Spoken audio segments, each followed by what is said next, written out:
In the summer of 2023, a 22-year-old backpacker named Jeff was out late, drinking at a bar in Kathmandu, Nepal. Jeff had been traveling alone through South Asia over the past few weeks, and he just arrived in Kathmandu from India. So far, he loved Nepal. Over the past 2 days, he'd been exploring all the temples, markets, and food stalls that filled the bustling 2,000-year-old capital.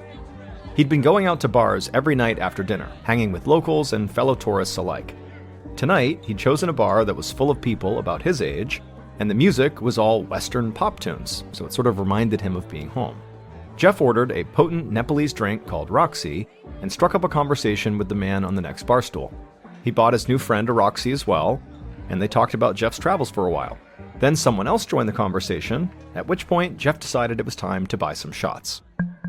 By the time he paid his bar tab a few hours later, Jeff could barely see straight. He stood up from his bar stool, but he could hardly feel his feet. He only knew he was standing upright because he felt so dizzy. He staggered his way through the crowd.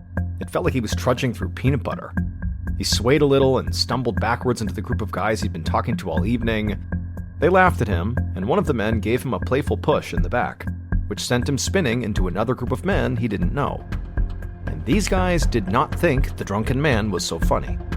They shoved Jeff back into his original group of friends, but a lot less gently this time. Soon enough, both groups were shoving and pushing, and the last thing Jeff remembered was the feel of someone's fist exploding against his cheekbone.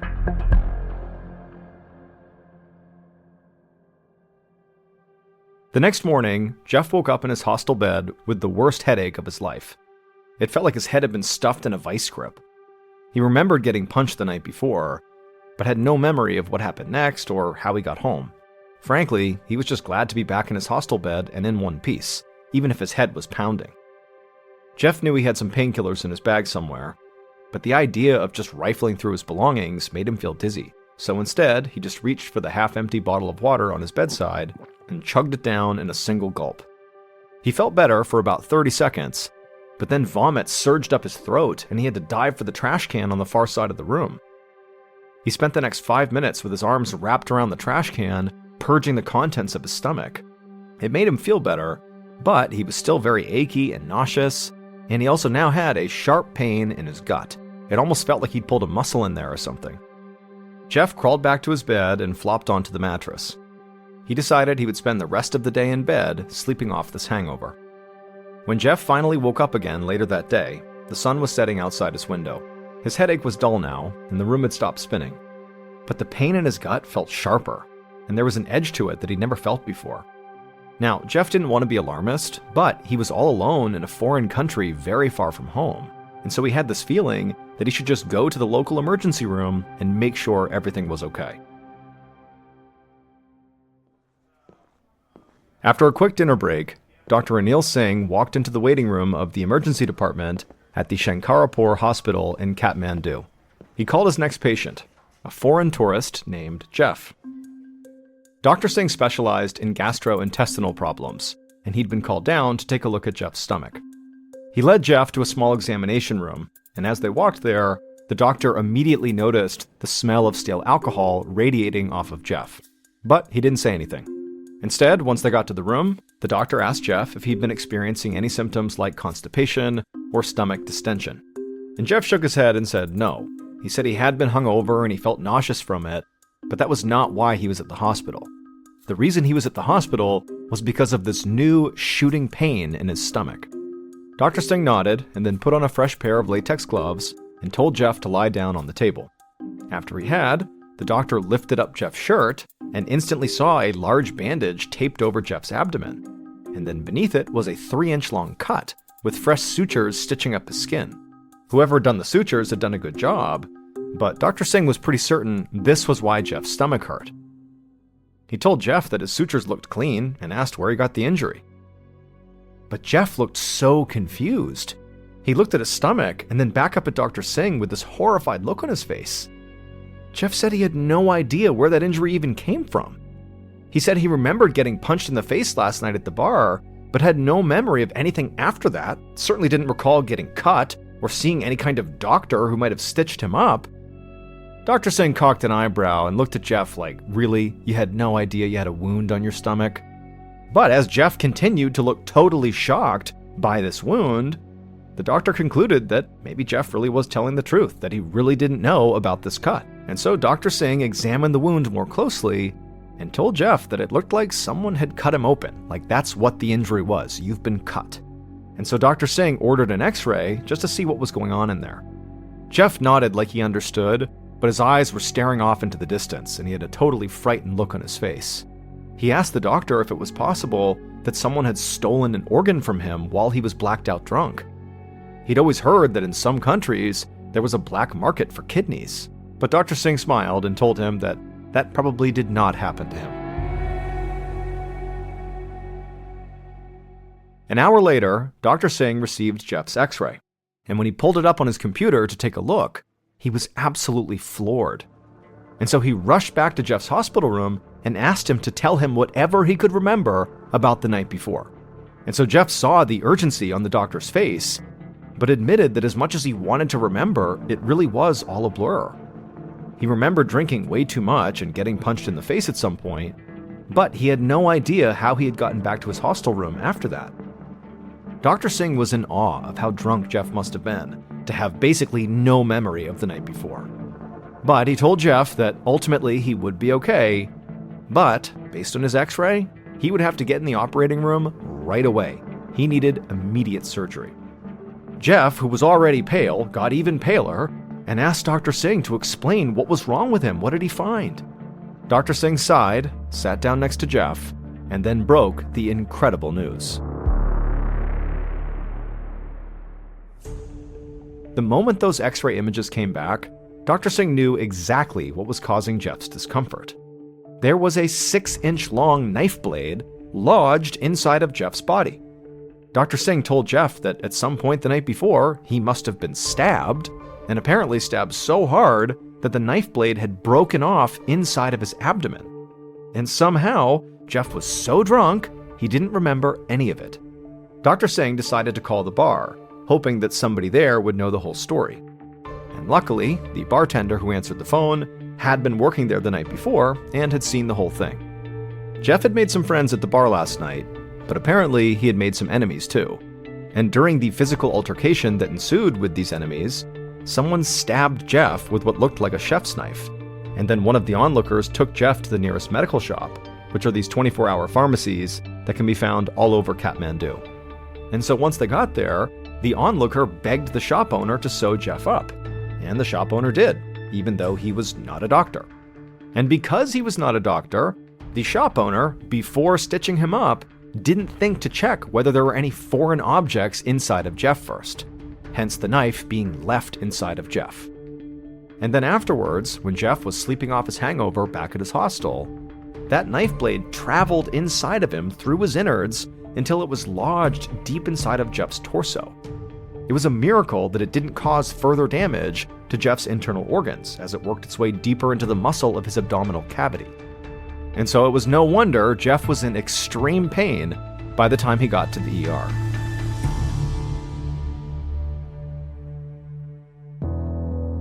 Jeff was taken to the operating room, where surgeons were able to extract the knife blade from his abdominal cavity. Then they patched him up, and he was discharged from the hospital 5 days later. Ultimately, Jeff would travel back to his home country once he was healthy enough to travel, and although he couldn't remember the most exciting part of his trip, getting stabbed, he would always have the scar as a souvenir.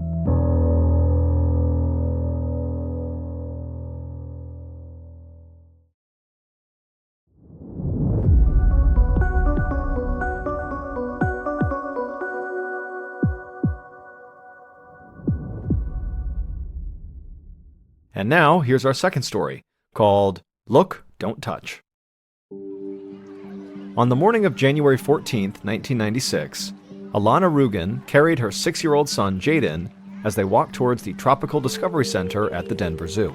She was eager to get out of the cold, especially since most of the exhibits they'd visited so far had been outside.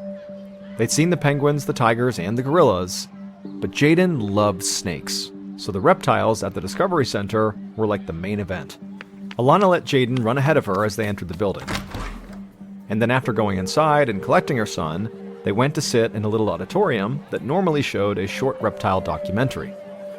But this afternoon, the movie was turned off, and 2 zookeepers were welcoming a small crowd to fill the seats. After the audience was seated, the zookeepers began bringing out all kinds of snakes and lizards and tortoises, holding them up for the kids to see, and also telling the audience all about the animals and where they came from. Alana watched her son's eyes light up when they brought out a massive 12-foot-long boa constrictor and stretched him out on the floor, his forked tongue flicking in and out of his mouth. Alana was thrilled that she'd signed her son up for this little excursion. He seemed to be really enjoying it so far. Just then, one of the zookeepers carried a lizard into the bleachers so the kids could get a closer look. Jaden immediately reached out his hand to try and pet the lizard, but Alana grabbed him and pulled his hand back before he could make contact. The zookeepers had been very clear that this event was a reptile meet and greet, not a meet and touch. By the time the show was over, Jaden was buzzing. He was jumping up and down and telling his mom all about his favorite animals and what he remembered about each one. She smiled as she led him to the next exhibit, called Komodo Days. It was a limited-time indoor exhibit that had just opened a few days earlier, showcasing 4 of the largest lizards on Earth, called Komodo dragons. Each of the animals was bigger than Jaden, and that was actually still small for a Komodo dragon. Alana overheard someone reading from a plaque that said these animals could grow up to 10 feet long and weigh about 350 pounds. The zoo was hoping to raise enough funds to build a large permanent enclosure for these new arrivals to the zoo. For the time being, though, these giant lizards were being kept in a temporary exhibit, enclosed by a 2-foot-tall wooden barrier, which the lizards were not capable of climbing over. To make sure nobody got too close, there was a line of plants in front of the barrier, all surrounded by a chain and post fence. Alana was more than happy to keep her distance. She had to admit that the Komodo dragons were cool, although their exhibit smelled horrible, like damp mulch and manure. But Jaden was so excited, he barely seemed to notice. Alana stood with Jaden right behind the fence, and from where they were standing, they had a good view into the enclosure. Alana thought the dragons looked a bit like alligators, with big heads and short stubby legs and long muscular tails. She then leaned over and began to read from the plaque of animal facts fastened to the barrier. She told Jaden that apparently these dragons were poisonous and had razor-sharp teeth, and they eat almost any kind of meat, from rodents to water buffaloes. Jaden listened and watched in fascination as the dragons lumbered around their enclosure, their big nails crunching on the mulch that had been put on the floor. He giggled as one of the dragons stood up on a rock and stuck its big yellow tongue out, hissing at the crowd. Jaden was so entranced by these dragons that he leaned over the fence to get a better look and actually reached towards a Komodo dragon that was only a few feet away, near the edge of its enclosure. And as this happened, that same dragon put its paws up on the 2-foot wooden wall to get a better look at Jaden.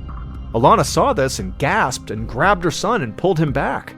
All that was separating him from one of the deadliest predators on Earth was a line of decorative bushes. Thankfully, she had pulled him away in time, although it felt way too close for comfort.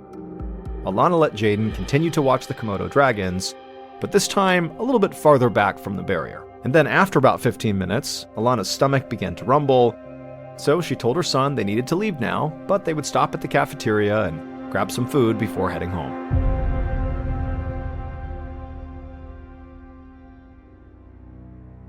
A few mornings later, Alana went upstairs to wake her son for school.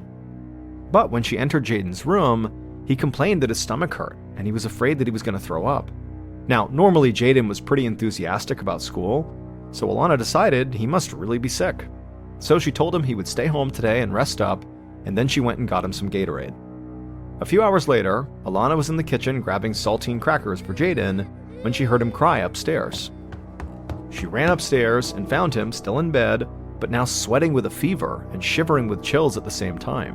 When she took his temperature, it read 104 degrees. Alana was shocked. This seemed more serious than just a 24-hour bug, and so she decided to bring him to the doctor. But before they left to go see the doctor, she had Jaden use the bathroom and discovered he was passing bloody diarrhea, which really scared her. Once he was cleaned up, she rushed him out the front door and sped to the hospital as fast as she could. About 10 days later, on January 26th, Dr. Barbara Raffa knocked on Alana's front door. Dr. Raffa was an investigator with the Colorado Department of Public Health and Environment and had recently learned that Jaden was one of 7 children in the Denver metro area who had been infected with a strain of salmonella called Salmonella enteritis that's commonly found in poultry and other animals. Dr. Rafa and her team were trying to figure out where the children had picked up the salmonella bacteria, which is usually spread by consuming contaminated food or water or having contact with infected animals. The doctor reassured Alana that most people recover from a salmonella infection, but it can be dangerous to young kids. In fact, if kids go untreated for salmonella, they can die. Dr. Rafa had spent the past few days interviewing the families with the kids who were sick with salmonella and had asked hospitals to report any new cases. She had the sinking feeling that this was the beginning of an outbreak, so she and her team needed to act fast to figure out what was going on here. Alana knew her son had salmonella poisoning, but had no idea that other kids were also getting salmonella poisoning too. Dr. Rafa followed Alana to the kitchen, and the pair sat down at the kitchen table, and Dr. Rafa asked how Jaden was doing. Alana said her son was upstairs sleeping and still was a bit tired and weak, but he seemed to be recovering. She had taken him to the emergency room last week, where he was diagnosed with salmonella based on his symptoms. He'd been given fluids and antibiotics, which had definitely helped him get better. The hospital monitored him for a few days until the salmonella had passed through his body. Dr. Rafa told Alana how relieved she was that Jaden was okay. But now she was hoping to try to stop the spread of the salmonella strain before it affected more kids. And so she said she had a list of questions she wanted to ask Alana in the hopes that maybe she could help her figure out exactly how Jaden got sick. Alana nodded and said she was eager to help. Dr. Rafa began by asking if she and her son had gone anywhere unusual over the past 2 weeks. Alana shrugged and said not really, except they did go to the zoo the weekend before last. She said they'd gone to see the reptiles. By now, Dr. Rafa had been expecting this answer. Every other family she'd spoken to whose kid was sick with salmonella told her they had gone to the Discovery Center at the zoo, which made it obvious to Dr. Rafa that this particular strain of salmonella had to be stemming from something in that building. So now it was time to head to the zoo and figure out what that might be. The next day, Dr. Rafa and her colleagues arrived at the Tropical Discovery Center. As the zookeeper led her and her colleagues through the employees-only area of the exhibit, Dr. Rafa felt a sense of urgency. By now, Dr. Rafa had identified 33 children who had contracted the same strain of salmonella as Jaden over the past 2 weeks. And each family had this one thing in common. They had all visited this Discovery Center. And so now it was extremely apparent that something in this building was behind the kids getting sick. And for all Dr. Rafa knew, kids were actively being exposed to salmonella right now. So far, they'd been lucky. All 33 families of the sick kids had taken their children to a hospital, so they were all going to be fine. However, Dr. Rafa worried that eventually, if this outbreak continued, that a family would think whatever was going on with their kids was just a mild stomach bug. And then by the time they realized their mistake, it would be too late for their child. She pushed that thought from her mind and went back to work. She had to figure out which animal or exhibit was carrying the salmonella bacteria, and most importantly, how the kids were coming into contact with it. And that was proving to be a real mystery. As Dr. Rafa walked through the Discovery Center, she noticed that almost all of the exhibits were completely sealed off. There was no way for the public to come in contact directly with any of the reptiles or any of their environments. She asked the zookeeper about the animals they used in their daily education shows. She wondered if maybe the kids were allowed to touch any of them. But the zookeeper shook his head. He told her that the public never touched any of the animals because that was unsafe for both the people and the animals. But Dr. Rafa wasn't convinced. She said she wanted stool samples from all of the education animals just to make sure they weren't carrying the salmonella bacteria. She also wanted samples from the rodents that were used to feed those animals, because she was not going to take any chances. About 20 minutes later, Dr. Rafa scooped up a bit of fecal matter from a blue-tongued skink and dropped it into a tiny plastic tube. Then she labeled it for testing back in the lab. Along the back hallway, her teammates were collecting stool samples from corn snakes, the big boa constrictor, and all the other reptiles used in the daily show. And they were making good progress, which she was glad for. She kept imagining a sick child in bed at home, their parents unaware that their stomach bug was actually a potentially deadly disease from their trip to the zoo. She hurried the sample she had just collected to a small examination room down the hallway, an area that was usually for veterinary visits, but that her team was using now as a home base while they examined the Discovery Center. And when she got there, It was then that Dr. Rafa remembered the Komodo dragon exhibit that they had passed on the way in. She had a thought. The Komodo dragons were a new exhibit, and even though the Komodo dragons were kept out of reach of the public, the timing of their arrival and the outbreak of this disease was too close to ignore. Curious, she went to find the zookeeper. She wanted samples from all 4 of the dragons, hoping that her gut feeling would solve this mystery. On the morning of February 1st, so about 2 weeks after Jaden got sick, Dr. Paul Nelson arrived at the Denver Zoo, alongside a small team of fellow investigators from the Centers for Disease Control, or CDC. A few days earlier, all the samples that Dr. Rafa had collected came back from the lab, and all of the animals were salmonella-free except one, a Komodo dragon. And it tested positive for the exact strain of salmonella that had infected all the children. So now Dr. Rafa had clearly identified the source of the salmonella outbreak, but an equally important question was looming. How could the kids come into contact with the bacteria that was on this Komodo dragon when they and the public were not allowed to touch the Komodo dragons in the first place? The dragons and the public were clearly separated by a low plywood wall, a row of bushes, and a fence. And so Dr. Rafa was stumped, and that's why she had called the CDC to take over the case. A zoo administrator welcomed Dr. Nelson and his colleagues into the Discovery Center and then led them into a back room where 6 other zoo employees were waiting. Most of them were the zookeepers who worked directly with the infected Komodo dragon. And so Dr. Nelson said he needed stool samples from all of them to make sure that none of them were sick and spreading the salmonella strain themselves when they interacted with the public. Dr. Nelson also said they would need additional fecal samples from some of the animals at the center just to play it safe. And then after that, Dr. Nelson's teammates spread out all across the Discovery Center and began collecting samples of their own. Not fecal samples, but surface samples. They were swabbing basically every surface they possibly could. Everything from the plants to the fences to the mulch on the ground. By the time Dr. Nelson and his team left the zoo an hour later, they had this massive bag full of samples to test. About 5 days later, Dr. Nelson returned to the Discovery Center with surprising news about the CDC's analysis of all the samples they had taken. In addition to finding the salmonella strain in the Komodo dragon's stool, they had also found the salmonella strain in a very unlikely place. It was sitting on top of the wooden barrier that was supposed to keep the dragons away from the public. Dr. Nelson admitted to the zoo officials that he was really confused. And so he just kind of began walking around near the Komodo dragon enclosure, wondering, how could the salmonella get there? And right as he walked over to the fence, he noticed one of the dragons walking over to him to kind of check him out. And a second later, the dragon stood up on its hind legs and propped its paws right on the wooden barrier. And suddenly, it all made sense.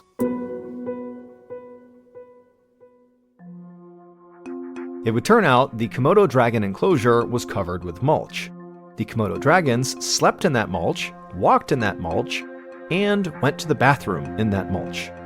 Then they occasionally put their feet up on the wooden barrier to get a better look at their guests, transferring bits of salmonella-infected mulch and fecal matter onto the wooden fence in the process.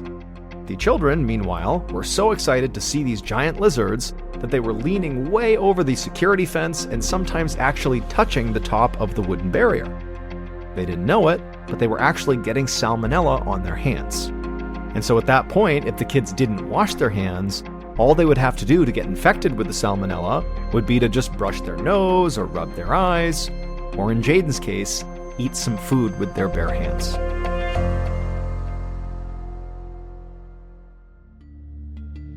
Thankfully, the salmonella outbreak was treated fast enough that all 33 infected children made full recoveries. And the Denver Zoo managed to raise enough money for the Komodo dragon exhibit that they could build a permanent enclosure, this one completely sealed off from the public. It's actually still at the Denver Zoo today, and there has not been a single salmonella outbreak in nearly 2 decades. On the evening of June 3rd, 2004, a 23-year-old college junior named Jesse Valencia walked into a restaurant in Columbia, Missouri. His friends were already there. They were sitting at a table in the back of the restaurant, and as soon as they saw him, they waved him over. And so Jesse made his way over to sit with them. Jesse was a student at the University of Missouri, and he was majoring in journalism and pre-law. The spring semester had just ended a few weeks ago, and as much as Jesse had loved the semester and he really had enjoyed what he was studying, he was looking forward to some time off. He wanted to see his friends and go to some good parties. Jesse had always been a very outgoing person with a very active social life, but sometimes that characteristic sort of got him in trouble. In fact, just a couple of weeks ago, he'd had to go to court over a charge of obstructing a government operation, which he'd picked up 2 months earlier when he refused to leave a house party that the cops were breaking up. And as soon as he sat down at the table with his friends, one of them immediately asked him, like, "Hey, how'd that court hearing go?" And Jesse had said, it didn't go too well. He thought the whole thing was kind of ridiculous, and he had hoped the charge would have been dropped already. But when he had gone to the courtroom, he found out the charge had actually been upgraded. The prosecutor had changed it to obstructing a government operation by physical interference, which was worse. But Jesse said, he still wasn't that worried about it. He said he had pleaded not guilty, and his plan was to fight this thing to the very end, even if it took all summer. However, the reality was this charge was actually the least of Jesse's problems. He had much bigger things weighing on his mind that summer. His longtime boyfriend, Jack Barry, had broken up with him recently, and he was having a very hard time coping with that. Jack had wanted to stay friends, but the reality was, even though, the intention was good, it just made things harder for Jesse, because it meant that Jesse and Jack were still spending quite a bit of time together and still talking and socializing. And while Jack felt like things were over romantically, Jesse didn't feel that way. It just sort of felt like they were perpetually on the verge of getting back together, even though they weren't. And then whenever Jesse would try to talk to Jack about, maybe trying to make things work again, Jack would immediately just turn him down. And so the whole situation was just really difficult. And so without Jack anymore, Jesse had become very lonely.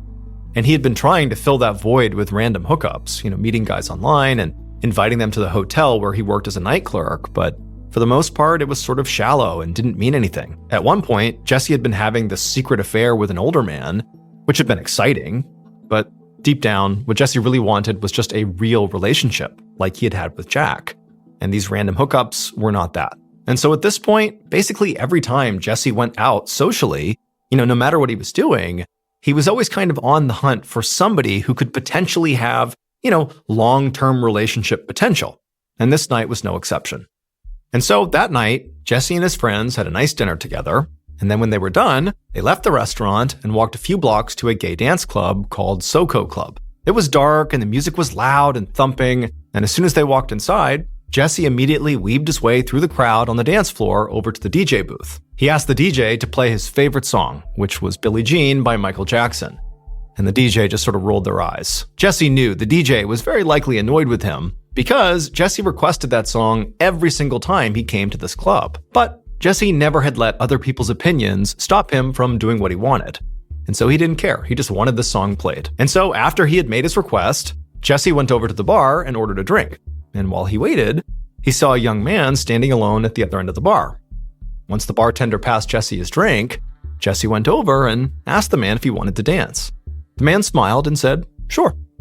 And then one dance turned into two, turned into three, and pretty soon the two had spent the whole night together. Now, it was hard to hear each other over the loud music, but over the course of several dances, Jesse had learned that this man's name was Ed McDevitt, and he was training to be a chef. Jesse felt like Ed was a really nice, cool guy, and it seemed like they had an immediate connection. And so when the club closed, Jesse asked if Ed wanted to come home with him. Ed said yes. And after that, Jesse asked his friend Jennifer if she wouldn't mind giving them a ride back to Jesse's apartment. She said of course, and so shortly after that, the trio left the club, they got in Jennifer's car, and they drove back to Jesse's apartment. And when Jesse and Ed got out, Jennifer said, "Hey, tomorrow night I'm having a party at my place. You two should come by." And Jesse, he turned to Ed and kind of winked at him and said, "Yeah, hopefully we'll both be there." And then Jennifer drove off. After Jennifer had driven off, Jesse walked Ed down the stairs to his very run-down basement apartment. And as soon as they went inside, Ed saw this sea of all these history books stacked all over the living room. It would turn out Jesse was really into ancient Greek history. And so Ed began walking around, opening up all these old history books. And as Ed did, Jesse began regaling him with, tales of the Battle of Thermopylae, how the Spartans were outnumbered and how they prevailed, and talking about Zeus and the ancient Greek gods, and just kind of going off all the stuff that Jesse really enjoyed about, ancient Greek history. And Ed, as he listened to it, just said, I really don't know much about history, but it's really fascinating that you're so into it. And so from there, the rest of the night went great for the two of them. They would spend the night together. And then at 10 a.m. the next morning, as Ed was getting ready to leave, they made plans to meet up again at Jennifer's party that night. Before Ed left, he wrote his phone number down on a scrap piece of paper and gave it to Jesse. And Jesse took the paper and then walked Ed to the door and gave him a hug and a kiss before he left. And then once he was gone, Jesse just hoped that, maybe this wasn't just a meaningless hookup. Maybe this had the basis of a strong, long-term relationship, the one thing Ed really wanted. Around noon that day, Jesse was eating a quick lunch before heading out for work when he heard a knock on his door. He walked over and opened it up, and he saw his landlord standing in the hallway. And his landlord looked pretty mad. He told Jesse that, hey, it's the 4th of the month, and you still haven't paid rent. Jesse apologized profusely and just said, it totally slipped his mind, and he promised he would get it to the landlord that afternoon. But after the landlord accepted his answer and, Jesse shut the door, he couldn't help but have this sort of sinking feeling in the pit of his stomach, because the truth was, he didn't have the money. Jesse had grown up in a very poor family in a small town in Kentucky. He was actually the first person in his whole family to go to college, and he had paid his bills by working as a hotel clerk, the same job his mother had had back home. Now, Jesse loved his family, and he spoke to them basically every single day. He would call them all the time. But at the same time, he had always felt so trapped in his conservative, ultra-religious hometown. So he had left and tried to sort of reinvent himself as someone new, the kind of person who can do anything and go anywhere. And so even though he had done that, it would turn out that making real money was something that he just hadn't quite figured out yet. Before Jesse left for work that afternoon, he scrounged up all the cash he could find, but it still wasn't enough to make rent. He dropped the cash in the landlord's mailbox anyway, with a note promising he would get the rest of it together in a couple of weeks. Then he walked to his job at the campus inn and spent an uneventful evening behind the front desk, counting down the hours until the end of his shift.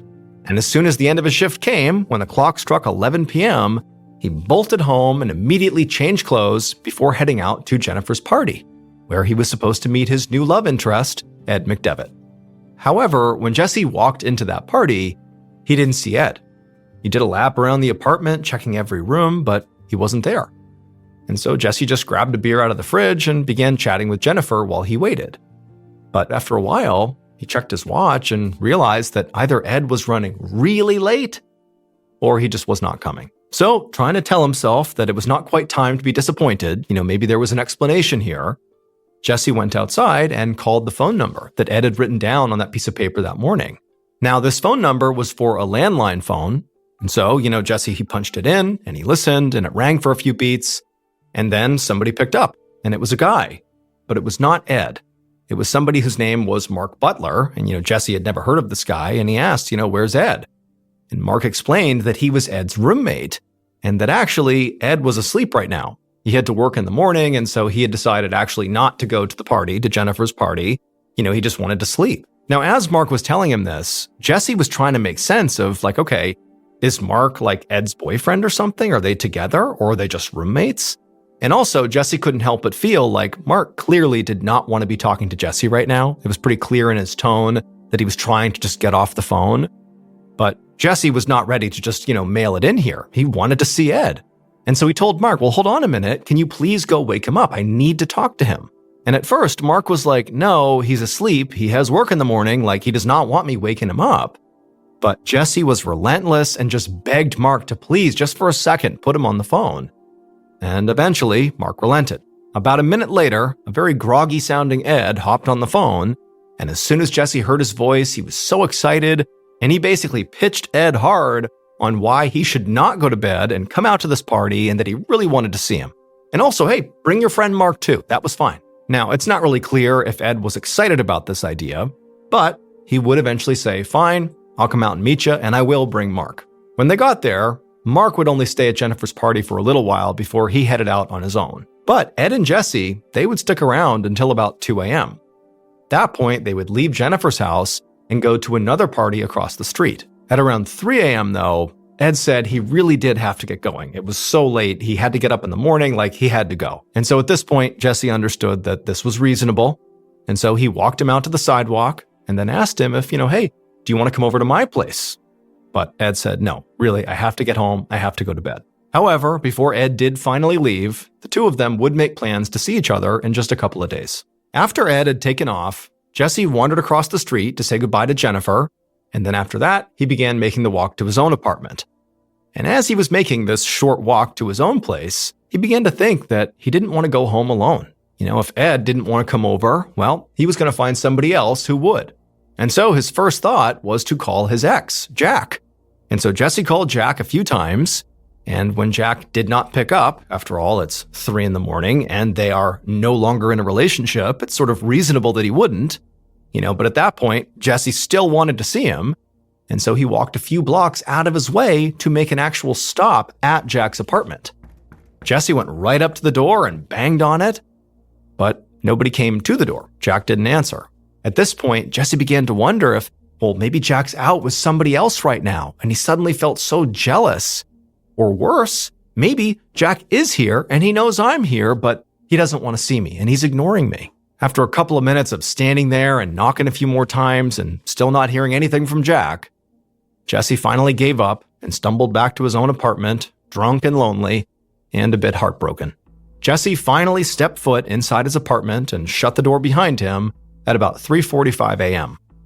However, right after he'd gotten undressed and flopped down on his bed, he heard a knock at the front door. At 2 p.m. the following day, so Saturday, June 5th, 2004, a college student walked out of an apartment just down the street from Jesse's building, and they were carrying a backpack and a cooler. His friends had just pulled into the parking lot, and they were about to head out for a weekend trip to St. Louis.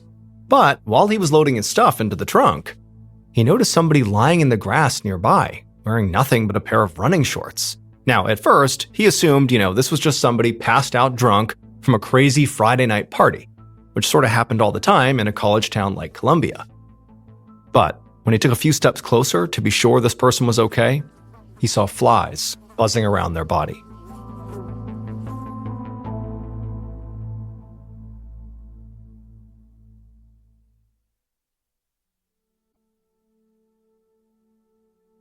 About 30 minutes later, Columbia police detective John Short felt his pager go off. He unclipped it from his belt loop, and he saw there was a message from his boss's phone number that just read 911. Detective Short called his boss right away, and he was given the address for a crime scene just off the University of Missouri campus. Short drove there, parked his car on the curb, and then walked over to the yellow tape that was keeping crowds of worried neighbors away from this crime scene. Another detective, Tim Geiger, waved to Short and led him over to the patch of grass where the victim was lying. It was a young man sprawled out on his back, and he was wearing a pair of light blue running shorts with no shoes, no socks, and no shirt. And across his throat was this very deep gash. The medical examiner was already there, and she was crouched down next to the body, and she told Detective Short that a few things were already standing out to her. She pointed to the bruises that were all over the victim's face, their arms, and their torso. But when she lifted the victim's hands, there were no defensive wounds on them. She told Short that that was pretty unusual for a knife attack, where the victims usually got their hands up, trying to defend themselves, and as a result, they got their hands cut up. She also pointed out that the blood had run down both sides of the victim's neck and pooled under his body. But there was no blood at all on the front of his body, which meant he was probably lying down right there in the grass when his throat actually got cut. Finally, the medical examiner pulled back the victim's eyelids and showed Short the hemorrhaging in his eyes, which they both knew was typically a sign of strangulation. And so putting it all together, Short theorized that, the victim's killer had likely choked him out and then laid him on the grass and then slit his throat while he was laying there unconscious, unable to defend himself. The detective looked down at his victim's bare feet and noticed they were covered in dirt, like he had been running at some point outside. Short doubted that the encounter between his victim and the killer began on the lawn where the body was found, and now he just wondered if maybe there had been some sort of a chase here, and that this was just where the killer had finally caught up to the victim. But since there was no ID on the victim, Short had no idea who he was or where he'd been running from. And so Short stood up and stepped away from the body so crime scene techs could load it into a body bag. Just then, another squad car pulled up, and 2 more officers got out, Sergeant Kenneth Smith and Officer Stephen Rios. Rios was the beat cop who typically patrolled this neighborhood. So another sergeant on scene had radioed for him to come over and see if maybe he could help identify the victim. And so at this point, Short told the crime scene techs to go ahead and unzip the body bag and let Officer Rios take a look. And Rios came over and he looked inside, and after a second, he said that he did recognize this young man. He said it was a college kid that he'd actually arrested at a house party just a couple of months ago. He said his name was Jesse Valencia. And so, less than an hour into his investigation, Detective Short now had a name for his victim and some pretty good guesses about how his victim was killed. His next task was figuring out who might have wanted Jesse Valencia dead. So, Short looked up Jesse's address, and he found his apartment building was only a block away. So, he walked over there. And while the forensics team went inside the apartment to look for evidence, an officer was posted outside the building to make sure no one came or went until the crime scene was officially cleared. Short walked into the building and headed down the stairs to Jesse's unit. And there, the crime scene tech who was dusting the doorway for prints told him that when they'd arrived, the door was actually already open. And so Short went inside the actual unit and began looking around. There was no blood anywhere, and nothing was broken or overturned, so there was no clear sign of a struggle. But the door being left open suggested that Jesse must have left in a hurry. And this certainly matched Short's theory about the fight between Jesse and his killer starting in one location and ending on the lawn. Short figured that, Jesse must have run out of his apartment in a panic and made it a block away to that grass before his killer finally overtook him. And so as Short began to consider this, he also started to think, okay, well, Jesse, who appeared to be in reasonably good shape for his age, if he was chased down and tackled and killed only a block away from his apartment, it sort of suggested that his killer likely was pretty strong and pretty fast. So we're talking about somebody who is in relatively good shape. That's the killer. At least that's the profile he's developed in his mind. And also, the way that Jesse was actually killed, having his throat cut open so violently, it just seemed kind of personal, which suggested that whoever killed Jesse likely was somebody Jesse actually knew. And so with that in mind, Short finished his sweep of Jesse's apartment and then asked a crime scene tech to prioritize getting access to the cell phone and computer that he saw on Jesse's desk. Then he walked out of the apartment and across the hall to the door of Jesse's closest neighbor, and he knocked. A moment later, a very confused-looking young man poked his head out and asked Short what was going on. Short told him that he was investigating a murder and wanted to ask him a few questions. The young man at first just seemed totally shocked and appalled to be hearing this. But then it was like this look of realization washed over his face. He told Short that the previous night, he had actually woken up to the sound of very clearly two grown men fighting in Jesse's apartment. And one of those men was clearly Jesse, because this neighbor heard Jesse clearly saying over and over again, "No," and "Stop it," to this other man. Now, the neighbor kind of sheepishly said, they didn't actually do anything about this. They actually just kind of banged on their own wall and said, "Hey, stop it over there." And then shortly after that, the noise had stopped, and the neighbor had kind of forgotten about it and gone to sleep, not realizing what he was likely hearing was the beginning of Jesse's murder. The neighbor told Short that when they had woken up that afternoon, he'd actually gone across the hall to apologize to Jesse for being so rude the night before. But the neighbor said he found Jesse's door was open, and he didn't look inside. He felt like that was kind of rude. But what he thought was, okay, maybe Jesse was so drunk the night before, that was part of the reason that he must have been having this fight. And so perhaps he was so drunk, he just forgot to close the door. The neighbor said he did try knocking on the opened door a couple of times, but Jesse never came to the door, and so the neighbor just kind of left it at that and went about their business. And so after hearing this, Detective Short asked this neighbor if he had any idea who the other man was that Jesse was fighting with. But the neighbor said he didn't. Jesse, for the most part, kept to himself, and really the neighbor didn't know Jesse well at all, so he did not know who this other person was. After that, Short thanked the neighbor for the information, then he turned around and headed back inside of Jesse's apartment. And so at this point, Short was convinced that, based on the neighbor's testimony, that whatever fight led to Jesse's death likely did begin in Jesse's apartment. And so now Short just had to figure out who were the people that could have potentially been inside of Jesse's apartment late at night like that. Was this somebody who was a friend, a love interest? Was Jesse trying to kick them out and it spurned a fight? Like, he didn't know, but who were the people in Jesse's life that could have been there late at night? That's what he had to figure out. And luckily, at that very moment, one of the crime scene techs had Jesse's cell phone and he was holding it in the air like he had found something. Now, they wouldn't be able to do a full phone dump until they got it back to the station, and they hadn't even touched the laptop yet. But they had gotten access to Jesse's call logs, and the tech told Short that there was something in there that he definitely wanted to see. Because the last time Jesse used his cell phone, according to this log, it was to call somebody named Jack Berry 7 times between 3 and 3:18 that morning.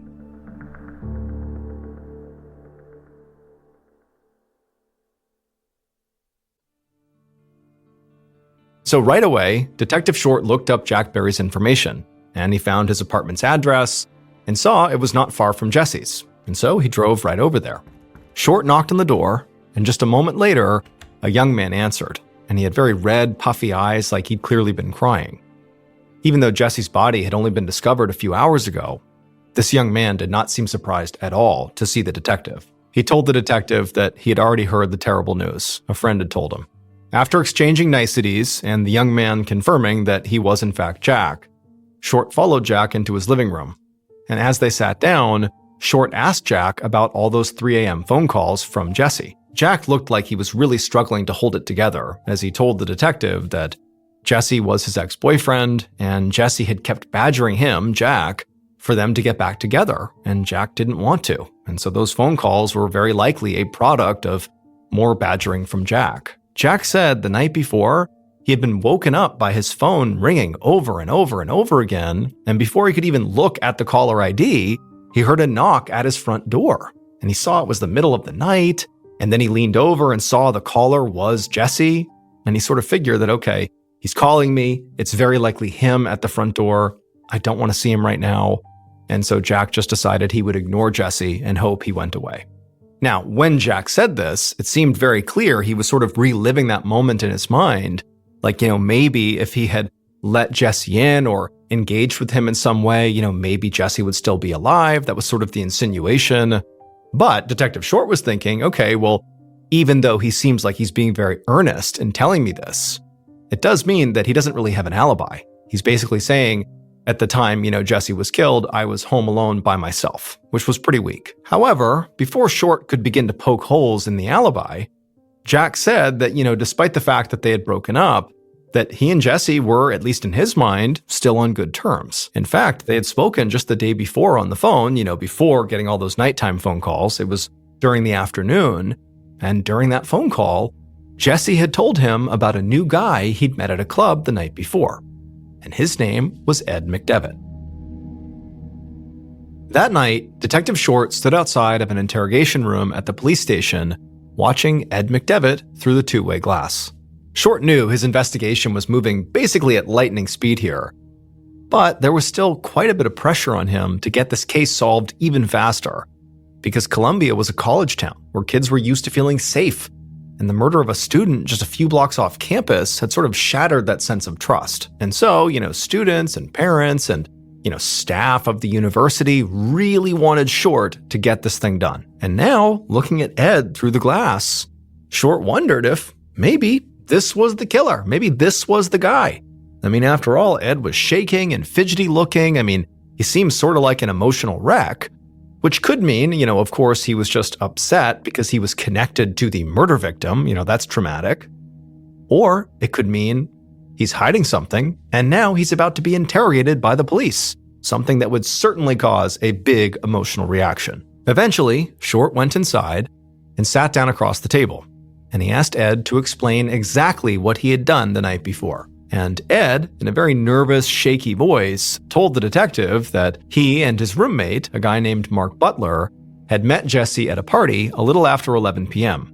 He said he ultimately went back home again around 3 a.m., leaving Jesse on the sidewalk, still very alive and well. Ed said his roommate Mark had actually seen him return to his apartment at 3 a.m., and Ed said when he went inside, he went straight to bed, and then he had gotten up early for work. Ed said he was at work when he got the call from police, telling him that Jesse had been found dead.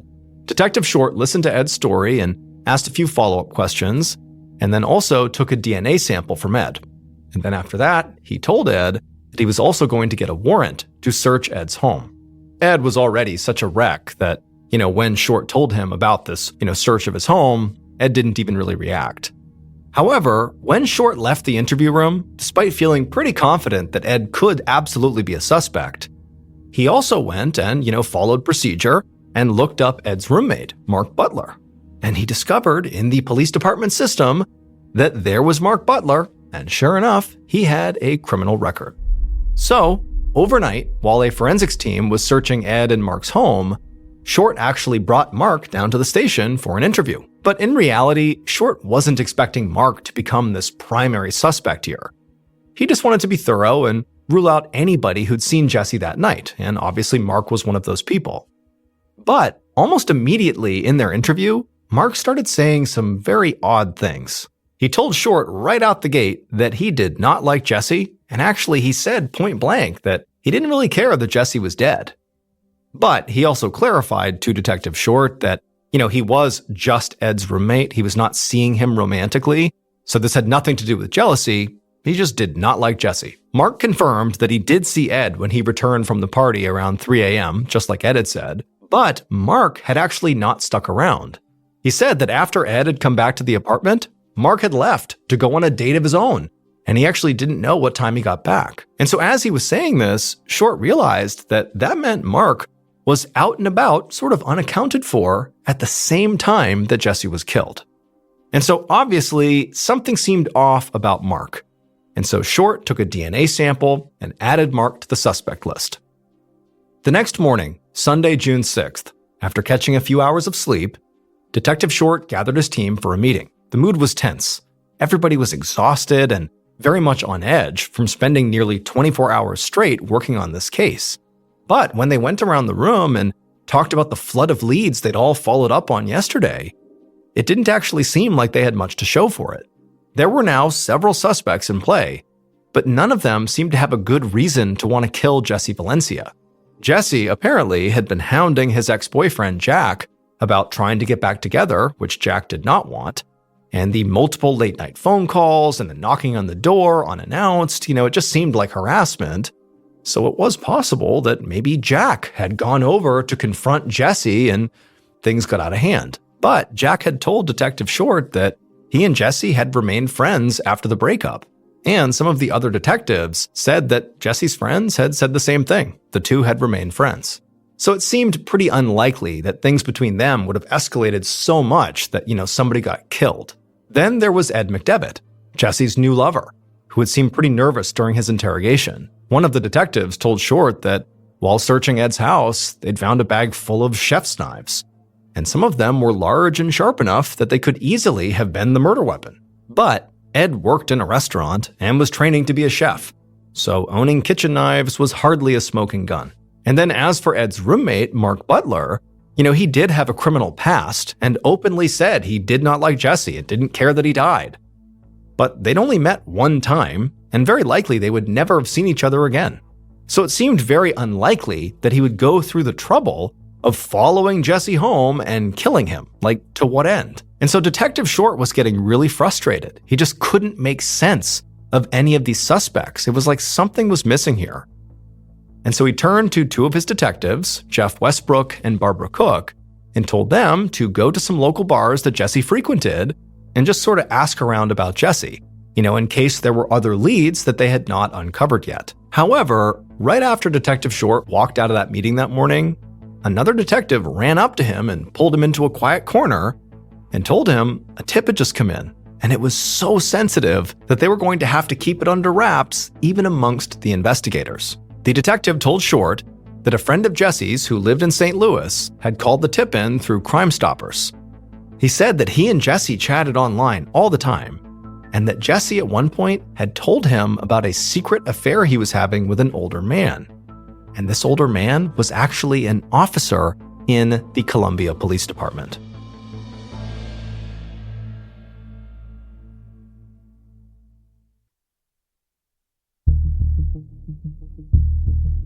Later that day, so this is Sunday, June 6th, 2004, 2 days after Jesse was killed, Detective Short sat at his desk flipping through printouts of all these online chat logs. And these logs showed conversations between Jesse and the friend of his who had called in the tip that Jesse was having this affair with an officer from Short's own police department. In the chats, Jesse wrote all about this relationship. Jesse had seemed to find it pretty exciting at first, having this police officer come by in uniform and carrying on these secret meetups in the middle of the night. But recently, Jesse had begun to suspect that this police officer was married, and this made Jesse furious. He had told this friend in the chat log that he wasn't going to be someone's other woman. However, to Short's frustration, Jesse never actually named the officer that he was having this affair with. He only ever referred to him as Columbia's finest. And so whoever this mystery cop was, Detective Short thought they were the most likely suspect. Because unlike Jesse's other lovers, this officer had something to lose if this relationship went south. If Jesse told anybody about this affair, well, the police officer's career could be on the line because they clearly were carrying on this totally illicit affair while on duty. That's not okay. And also they were using their position and power potentially to actually land this relationship.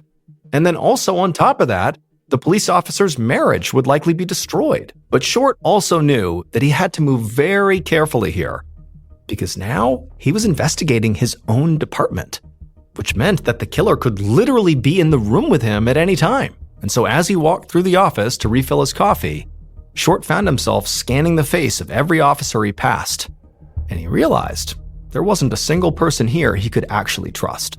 Short brought all the files on Jesse's case into his office, and then he told his secretary to find him a roster of the department's entire staff. Then he locked the door, sat at his desk, and pulled out the records on Jesse's friends who had been interviewed already. And he went down the list himself, calling each and every one of them to dig for more information. Quite a few of them said that Jesse had told them about this cop he was sleeping with.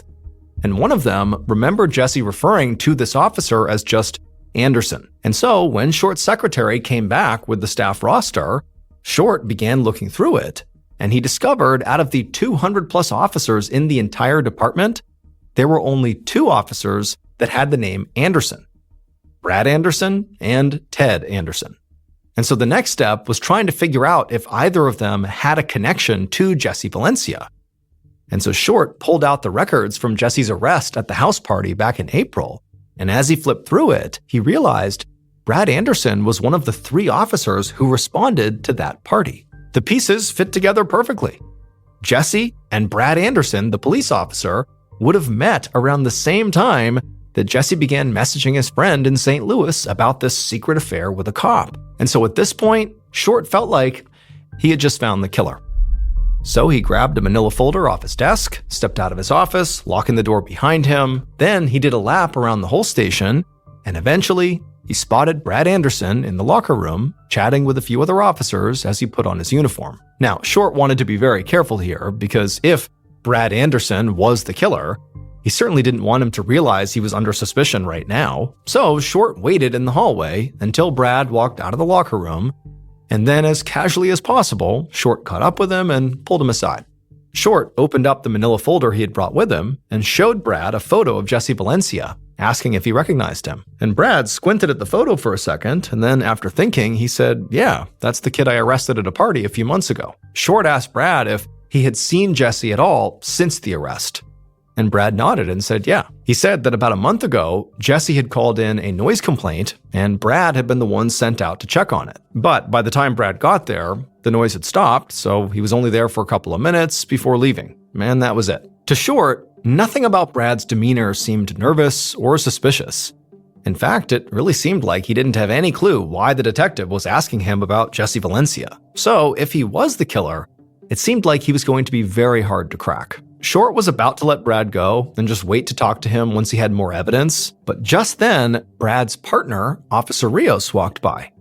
And when he walked by, he looked over and he saw the manila folder with Jesse Valencia's photo inside of it that Short was showing Brad Anderson. And Rios, without even thinking, made this comment under his breath that was clearly directed at his partner. It was like this really in bad taste comment where he was like, "Oh, looks like your gay lover's dead." When Short heard this, he practically sprinted back to his office. Brad Anderson sort of shrugged off the comment made by Rios about, Jesse being his gay lover, But Short felt like what Rios said was a pretty big deal, because even though, again, it was terrible in bad taste humor, that's a terrible thing to say, but maybe there's truth there. Maybe Rios knows that Brad Anderson was seeing Jesse Valencia. Maybe they really were in a relationship. Now, in the moment, Short did not, aggressively follow up on that comment and demand to know if Brad had actually been in a relationship with Jesse before he died. Instead, all three of them just kind of went their separate ways, and Short, hustled back to his office. And when he was in his office, right as he sat down, there was a knock on the door. And when the door opened, it was Short's secretary. And she told him there was someone who had been waiting to see him. And then she let in this very nervous-looking young man who introduced himself as Jesse's friend. And he said his name was Andy Schermerhorn. Andy sat down and told Short that just a few weeks earlier, he and Jesse had gone out together and then gone back to Jesse's apartment. But around 3 a.m., they were interrupted by a knock on the door. Jesse went to answer it, and a uniformed police officer walked in, shining a flashlight. And to Andy's surprise, Jesse led this officer right into the bedroom, and he joined them for a threesome. And then after they were done, the cop told Andy, "You better keep this a secret." Detective Short couldn't believe it. The final piece of evidence he needed had just fallen into his lap. Andy said he did not know the officer's name. So Detective Short got out a department yearbook and told him to flip through it to see if maybe the guy he saw that night was in there. But Andy just held up his hand and said he didn't need to do that.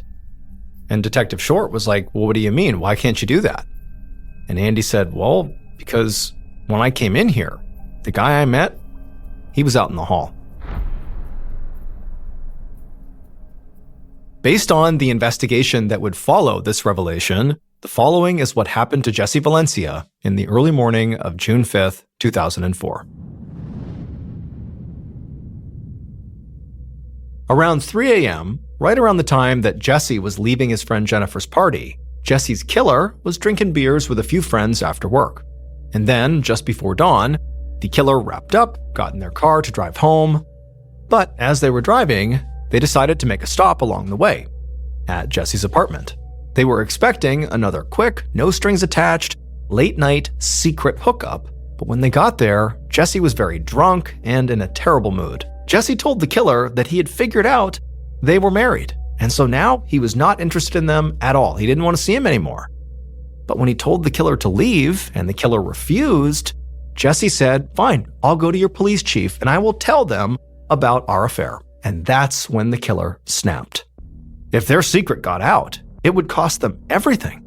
So in their mind, they had to silence Jesse before he could ruin them. Jesse tried to run, but he only made it about a block before the killer caught up with him, wrapped an arm around his neck, and put him in a vicious chokehold until his body went limp. And then the killer laid Jesse out on the grass, took out a pocket knife, and brutally slashed his throat.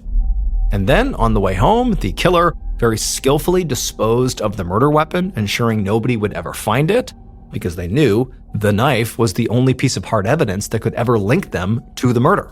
After that, they made their way back home, parked in the driveway, and as they were walking up to the front door, they looked up and saw their wife in the kitchen window, preparing a bottle for their baby son. And then just before going inside, the killer unpinned the name tag on their uniform that said Anderson, and they swapped it for another name tag that they had hidden in their glove box. And this name tag was the killer's real name, Officer Steven Rios. Rios was Brad Anderson's partner. He was the one who identified Jesse's body at the crime scene and made that awful comment about Brad Anderson's gay lover. It's believed that Officer Rios was lying to Jesse about his name, and in fact, he actually stole the name tag not of Brad Anderson, but of the other Anderson, Ted Anderson. He was using his name tag and parading around like he was him whenever he was with Jesse. Rios was arrested, and in May of 2005, almost a year after Jesse's murder, he was found guilty of first-degree murder. But after an appeal, he got a new trial, and the charge was reduced to second-degree murder. However, he was still found guilty and was sentenced to life in prison. At 4 a.m. on February 25th, 2022, a 36-year-old father of three named Christopher Boudram woke up inside of his modest home in Pointe-à-Pierre, which is a city on the Caribbean island of Trinidad and Tobago. After quietly getting out of his bed so as not to wake up his wife, who was still asleep, Christopher walked into the other room and did his typical morning exercise routine, and then afterward, he made himself some breakfast in the kitchen, and by 5:30 a.m., he was out his front door, into his car, making the commute to work. Christopher was a professional scuba diver, and he had been for over 10 years. Commercial diving is a very broad field to work in, but generally it meant that Christopher was paid to do various tasks underwater, things like inspections or welding or just moving equipment around. For the last 8 months, Christopher had been fortunate enough to be working for a company that was located just 2 minutes' drive from his house. It was an oil and gas company called Perea Fuel.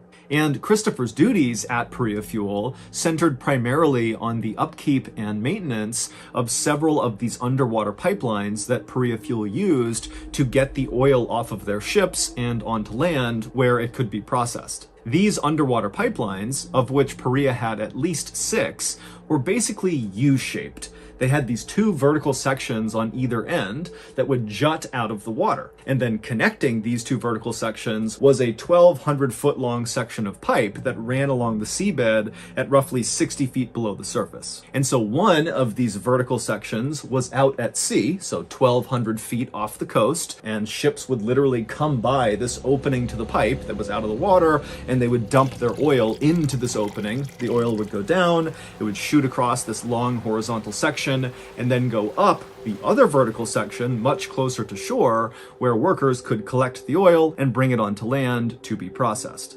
So on this particular day in February of 2022, when Christopher arrived at Perea Fuel, he was not surprised at all to find out that he and his diving colleagues would be doing some maintenance on one of these underwater pipelines. However, there was something unique about the particular pipeline they'd be working on. It was called berth number 6, and unlike the rest of Perea Fuel's underwater oil transport pipelines, this one had not been active since 2018. So for the past 4 years, it had just sat idle. Now, this was on purpose. For whatever reason, the company had decided not to use berth number 6, and so they put it into a sort of storage mode, where the vertical section of berth number 6 that was out at sea was untouched. It was still just poking out of the water, no changes. However, the other vertical section of berth number 6 that was closest to shore was first plugged up, like imagine putting a cork inside of a wine bottle. That's basically what they did to this vertical section, except they used this huge inflatable cork. Imagine like a huge pool toy. They basically jammed it inside of the vertical section, and then they inflated it so much that it was completely airtight inside of this pipe. And then once it was all plugged up, they submerged this section of the vertical pipe underwater, maybe 5 or 10 feet below the surface, to kind of keep it out of the way of all the ships that would be moving around close to shore. And then also what they did is they put something called a habitat on top of the opening of this now submerged vertical section of berth number 6. To understand it, you got to picture something else. Okay, so imagine you're in the bathtub and you have a bucket, and you flip it upside down above the surface, so there's nothing inside of the bucket, and you just take the bucket and push it straight down into the water. No matter how deep you push that bucket, as long as you don't rotate it to one side or the other and you just keep it steady, that air pocket inside of the bucket will remain. You can literally reach your hand under the bucket underwater and it will be dry. And so basically that's what this habitat was. Perea Fuel took a huge bucket, if you will, and they lowered it straight into the water and pressed it down and anchored it right above the opening to this submerged vertical section. So there was a permanent air pocket over the opening to this pipe. And the reason for this is because if they needed to do work on this pipe, like for example, today they wanted Christopher and his colleagues to make this pipe active again, which meant doing work on it, the divers could swim down, get inside of this habitat, stand on the little metal platform they put in there, and then they could take off all of their cumbersome diving equipment and just work on the pipe while breathing air. It was really kind of a luxury. And so after Christopher and the 4 other divers he he'd be with that day got their instructions, to get berth number 6 active again, they began getting all their gear together and going over who would be responsible for what once they got down to the habitat. And then once they were all ready, they made their way out to the boat. The 4 other divers that Christopher would be working with that day were men he had worked with many times before and men he would consider his friends. Their names were Kazim Ali Jr., Yusuf Henry, Faisal Kurban, and Rishi Nagasar. Once their boat had moved just off the coast and had stopped kind of roughly over the area where below the surface was this submerged berth number 6 vertical pipe and the habitat, the divers hopped off the boat and they swam straight down. They went up and under the side of this habitat wall and they entered into this breathable airspace right around the entrance to this pipe. And so they climbed up onto the platform, they took off all of their gear, and then once they were just in their wetsuits, they got to work. Now, the job was relatively straightforward. They just needed to basically pull a lever inside of the pipe that would then deflate the big inflatable plug that had been set inside of this pipe to seal it. However, when one of the divers reached down and began to pull on the lever, it was jammed, and so they needed a wrench to kind of free the lever. And so Kazim volunteered to go back to the surface and get a wrench because no one had one inside of the habitat. And so Kazim put his dive gear back on, he dove out from underneath this habitat, swam back to the surface, he talked to the folks on the boat, they handed him a wrench, and then he swam right back down, back inside of the habitat, and then once he poked himself back up, he handed the wrench up to the nearest diver. And that diver took the wrench, he turned back around to face the pipe, he reached down inside, and he began fiddling with the lever, and eventually he freed it. However, the second this lever was activated, something horrific happened inside of that space.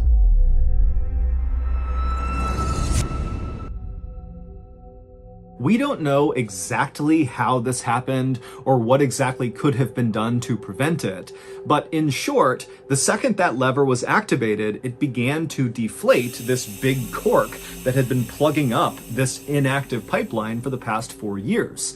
And when that happened, it broke the seal, and suddenly all this low pressure air that was sitting in 1,200 feet of pipeline made contact with the extremely high pressure air that was inside of this habitat. And air likes to go from high pressure to low pressure. And so the second that seal was broken, the high pressure air in the habitat expanded down into the pipe. But this happened so quickly. It was almost instantaneous. It was almost like the pipe opening became the world's strongest vacuum, and it sucked everything inside of the habitat, all the air, all the equipment, all 5 men into the pipe, and it also began sucking in seawater. Basically everything was going in this pipe. And so these 5 men, they don't have their scuba gear on, went from just standing outside the pipe to feet first flying into this pipe with all of their heavy equipment all around them, and there's seawater all over them. They're holding their breath, and so they get sucked down the vertical section, they turn the corner, and they get rocketed out to sea. They are on the 1,200 foot long section, the horizontal section, just blazing a trail. Now think about this. All 5 of these guys have no idea what's happened. They're on a breath hold. They are shooting down a pipe. They can't see anything. The space inside of this pipe is so narrow. It's 2.5 feet across. And so they're getting compressed. Their shoulders can barely fit inside of this pipe. And so you gotta figure that all of them are expecting to die. But eventually the pressure in this pipe did equalize, at which point this vacuum phenomenon stopped up at the habitat, and actually the habitat kind of refilled with air. And when that happened, all the seawater that was getting pulled into this pipe also stopped. So no more air, no more seawater is going into this pipe. It's kind of like whatever went into the pipe, that's what's down there. And when this equalization happened, these men, who by this point are on a several minute long breath hold, they eventually begin to slow down and come to a stop. And by some miracle, they came to stop in a section of this horizontal pipe that was not totally flat to the seabed. It was slightly elevated, which meant there was a small air pocket where they stopped. And so they come to a stop and they just start gasping for air, and then they begin yelling out to each other, and they realize all 5 of them are alive, and they're all kind of roughly grouped together in this air pocket. And we know this because one of their cameras on their bodies was rolling when they were pulled into the pipe. And so we can't see anything because it's pitch black inside of this pipe, but we can hear them talking to each other once everything stops. And so over the course of this kind of chaotic initial volley of communication up and down the pipe, where again, these guys are on their backs, they can't move at all. They're completely kind of trapped in position. And even though they're in an air pocket, there is water kind of close to their face. And so they have this little area to breathe in. They're panicking, they're screaming at each other. But in this volley, they're able to figure out that Christopher was the closest to the way they had come into the pipe, meaning his head was closest to the vertical section closest to shore, and all 4 other men were right below him. And so Christopher knew if they were going to get out, their best chance was to backtrack, head towards the way they came in, which meant Christopher would have to lead them. And so Christopher kind of found it within himself. Again, we can hear him on audio, and he told the others to calm down and link their feet onto the person below them's shoulders. And so to do that, the only way these guys could move in this tight little pipe is just by pushing with their heels. And so painfully, slowly, these guys were very badly battered at this point. I mean, they came flying in here surrounded by all their heavy equipment crashing into them. Guys had broken bones. They were really badly beat up, but they finally make their way until they're all linked, feet under each other's shoulders. And then Christopher, in the lead, began kind of going in reverse, inching their way up the pipe back towards the way they came in. Now, the reason they felt strongly that they needed to act right away and not wait for rescue is because they didn't really understand how this had even happened. They didn't know if at any moment more water was going to pour into this pipe. They also understood that there was limited air, and at some point they would suffocate. And so with that in mind, they begin this journey. And right away, Christopher reaches the first flooded section of the pipe.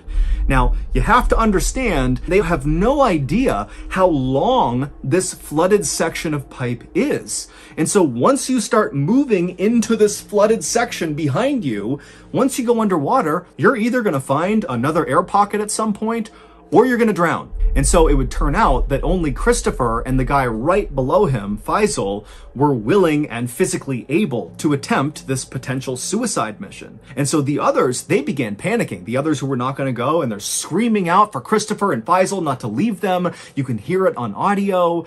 But Christopher and Faisal, they felt strongly that somebody has to go to the surface and get help. And so Christopher and Faisal, linked together, begin inching into this flooded section of pipe. Pitch black. They have no idea what's going to happen. They're slowly going under the water, and they just begin inching their way on a breath hold. And by some miracle, this first flooded section they entered into was not very long. And so both Christopher and Faisal were able to barely, coughing and gagging, get out the other side into yet another air pocket. And by an even bigger miracle, in that new air pocket, Christopher, above him, he managed to get one hand above his head. He felt scuba tanks, 2 of them. And he was able to take one of them and somehow force it past the side of his body down to Faisal. And so both men suddenly had an air tank. Now they had to kind of awkwardly pin the tank above their head. These tanks are not light. If you've not scuba dived, it's like pushing a pretty heavy weight. And they had the regulator, so the mouthpiece that actually gives you the air in their mouths, but they couldn't really hold the mouthpiece in place. It was this very awkward thing they were going to do, but this meant they could now enter much longer flooded sections of pipe and potentially make it out the other side. And so with their air tanks on top of their heads and their mouthpieces in their mouth, gripping down as hard as they can with their teeth, they continued to inch along with their heels, and they entered into more and more of these flooded sections of pipe. As they're doing this, they know they have a scuba tank, but they have no idea how much air is in these tanks. They can't see the gauge. And so it's kind of the same thing as going in on a breath hold. You don't know when you're going to run out of air because you don't know how long these flooded sections are. So you can only imagine how terrifying this must have been. But they kept on going, and finally, after hours of this, that Christopher and Faisal are going through these terrifying stretches of, hoping they can hold on to that mouthpiece and hoping they got enough air. They'd get through these flooded sections, hit the next air pocket. After hours of doing that, They reach this air pocket where Faisal starts to kind of lose it. And he starts yelling to Christopher in the total dark to stop, but he didn't have a reason, and Christopher could kind of sense that, Faisal is starting to lose it and we're running out of time here. And Christopher, he can hear the other divers that they had left behind in the beginning screaming out all the way back down the pipe. And so Christopher, he stayed composed and he tried to get Faisal to calm down and come with him. But when it was clear he wasn't going to, he told Faisal that, hey, I'm going to keep going alone then. I'm going to get us help and I'll be back for you. And so Faisal, he was still panicking and he yelled at Christopher not to go any further. But Christopher knew he had to go. And so with the sound of his friends screaming out for him to stop, Christopher again cinched down with his teeth on the mouthpiece, continued to push this air tank above his head, and he inched his way closer and closer to the entrance of this pipe. And after reaching a very long underwater section where he knows he's running out of air, his tank hit the kink in the pipe where it went vertical again, which meant right above him was the exit. The habitat is right up there. And so Christopher was able to kind of turn and swim up this vertical section until he popped up. And it was again another air pocket, except the water level in this vertical section was not close enough to the exit of the pipe to actually pull himself out. It was like Christopher was stuck at the bottom of a well, like there's nothing he can do. But luckily there was a chain that was dangling down in arm's reach. And so Christopher grabbed the chain and just had to wait, having no idea if anybody was coming to get them. But eventually 2 rescue divers did get into the habitat and they reached down and they pulled Christopher out of the pipe and they saved him. And when they brought him up to the surface, Christopher saw that Perea Fuel had their emergency response team on site.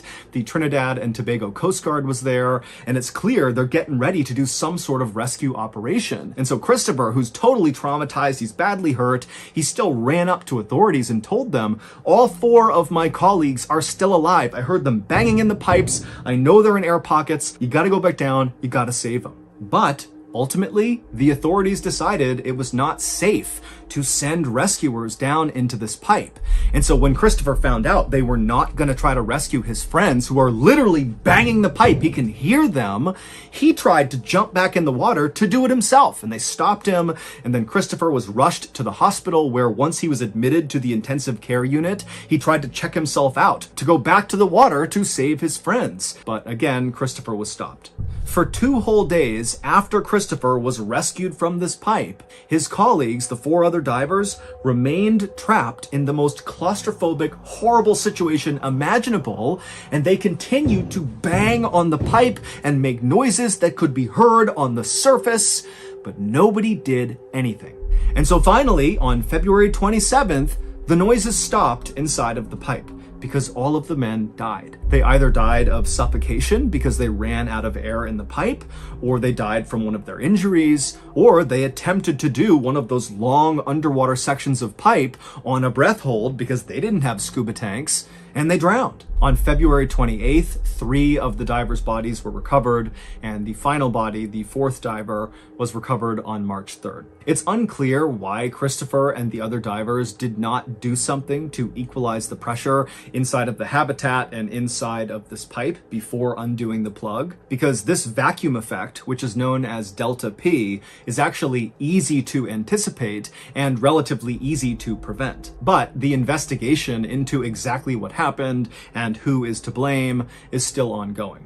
However, the only survivor, Christopher, and many other people who are following this case, they believe the 4 deaths are directly attributable to Perea Fuel, who were primarily responsible for not allowing a rescue operation to happen in those first 2 days, where you could clearly hear the sounds of these divers banging on the pipe. And so to finish this story, I'm going to show you the final footage taken by one of the divers, Kazim, who was the one who got the wrench and brought it back inside the habitat, handed it off, and then that wrench was used to push the lever, which created the vacuum. You'll see in this video that it looks like nothing is going on, and Kazim is just inside of this habitat and all the divers are fine, and then it's like his camera just turns black. What's happening there is he was pulled so quickly into the pipe that it looks like it was a cut of the camera, when in reality, that's just how fast everything inside of that habitat was pulled into the pipe.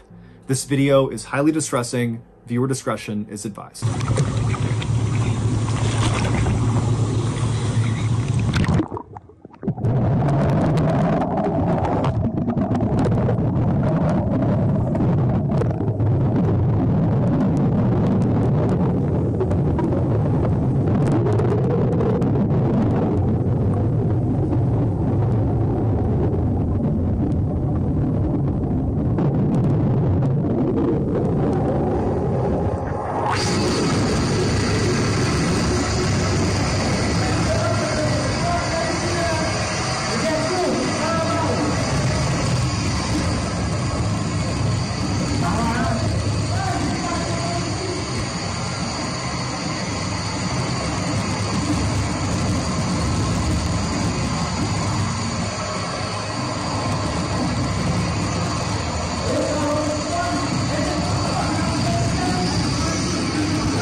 January 1st, 2015, a family in South Yorkshire, England, gathered at a restaurant for their annual New Year's Day lunch. But one member of this family who said they would be attending didn't show up. It was 50-year-old Stephen Winfrey, who was an unemployed, divorced father of two who in recent years had become quite depressed.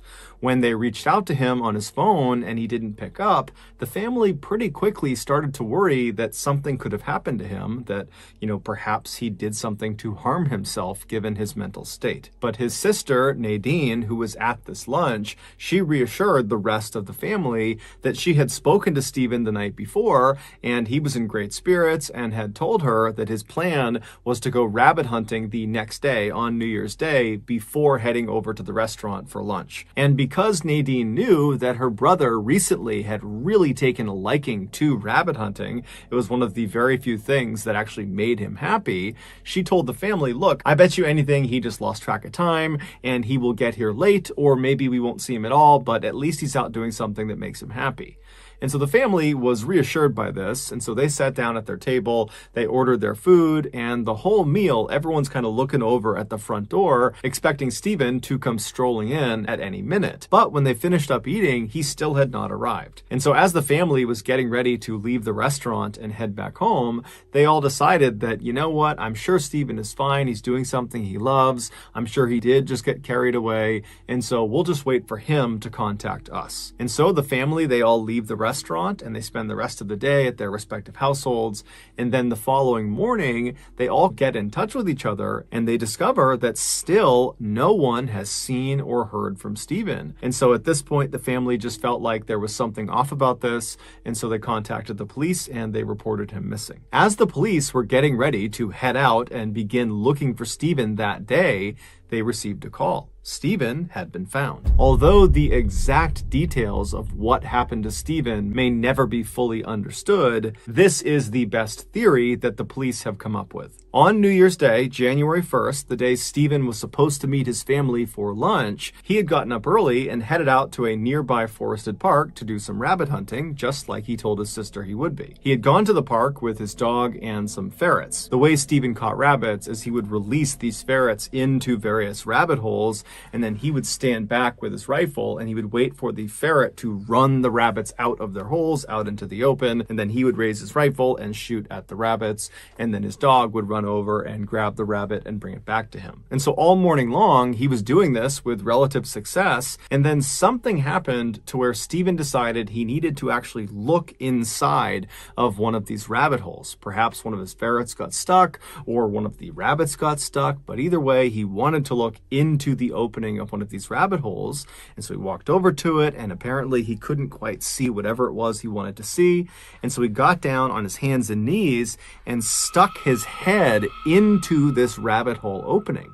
Now, these openings to these rabbit holes are pretty narrow, and so once he forced his head inside, it got stuck. He could not pull it out again. And so all around the outside of this hole where his head was stuck, there were these deep divots that his hands had obviously dug once he realized he was stuck, because he was trying to dig the entrance a little bit wider to get his head out.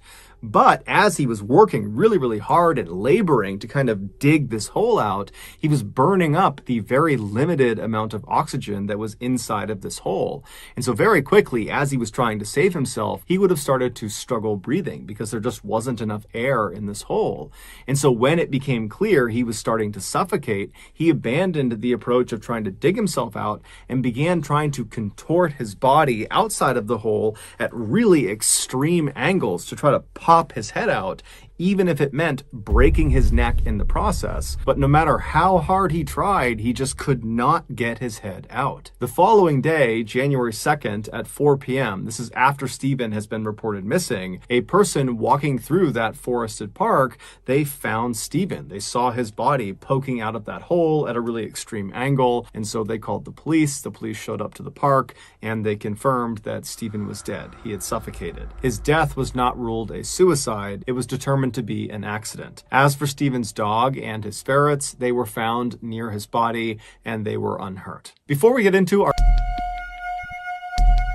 Brian Joplin was born in 1972 and was raised in this tiny town in Oklahoma called Hugo. He was a big guy, so growing up, he was always encouraged to play football, and he did, but his real passion had always been working on cars. It was something he loved to do, and he was extremely good at doing. After he graduated high school, he stuck around in Hugo doing some auto body work, but he got this feeling that he should do something bigger with his life.